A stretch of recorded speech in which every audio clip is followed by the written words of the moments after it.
Karbala की जंग खत्म हो चुकी थी। इमाम हुसैन, अरमेस और उनके साथियों की शहादत हो चुकी थी। यजीद चाहता था कि दुनिया को ये संदेश दिया जाए कि जो उसके खिलाफ बगावत करेगा उसका यही अंजाम होगा।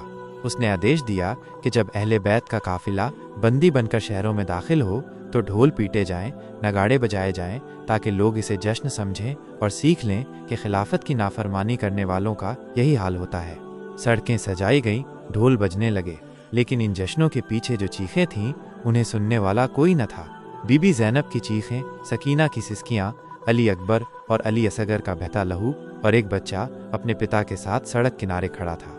जब ढोल बजने लगे उसने मासूमियत से पूछा, अब्बू क्या बारात आ रही है?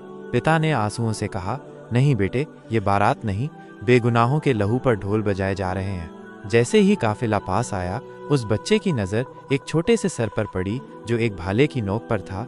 वो हजरत अली असगर का सिर था। बच्चा वहीं बेहोश होकर गिर पड़ा। एक भिखारी काफिले के पास आया और बोला, अली की खैरात दो, नबी का सदका दो।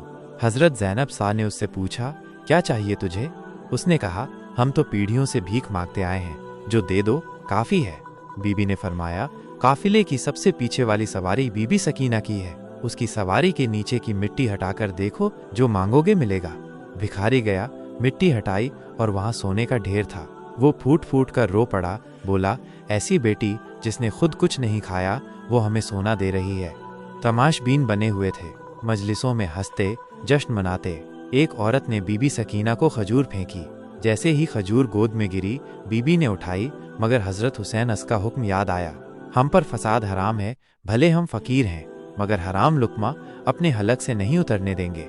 बीबी ने खजूर फेंक दी और भूखे पेट अल्लाह की राह में सब्र किया। एक दुकानदार था, आम बेचता था।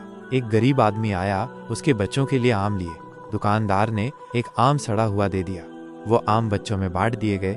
9 बच्चों को अच्छा आम मिला मगर 10वें को खराब। उस दुकानदार को रात ख्वाब में हिसाब हुआ।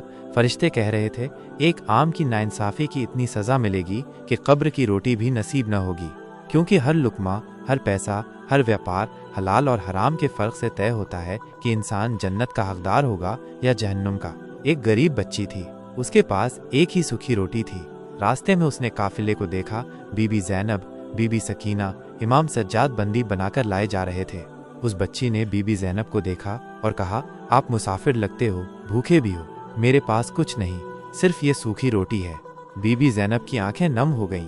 वो मुस्कराईं और बोलीं, बेटी, तूने हमें वो दे दिया जो इस वक्त हमारे लिए सबसे कीमती है, इंसानियत। यजीद ने ढोल बजवाए थे ताकि अपनी जीत का ऐलान करे, मगर वो ढोल आज भी रोते हैं। बीबी ज़ैनब और सकीना का सब्र, भूख में भी हराम से परहेज, इंसानियत की सबसे ऊंची मिसाल है। हम अगर अपने घरों में ढोल बजाते हैं, नाचते हैं, तो क्या हमें ज़रा सी भी शर्म नहीं आती? क्या हम ऐसे अमल करके सैयदा फ़ातिमा सा को क्या मुंह दिखाएंगे? हराम से कमाया गया पैसा सिर्फ पेट भर सकता है, लेकिन रूह को जहन्नुम में जलाएगा।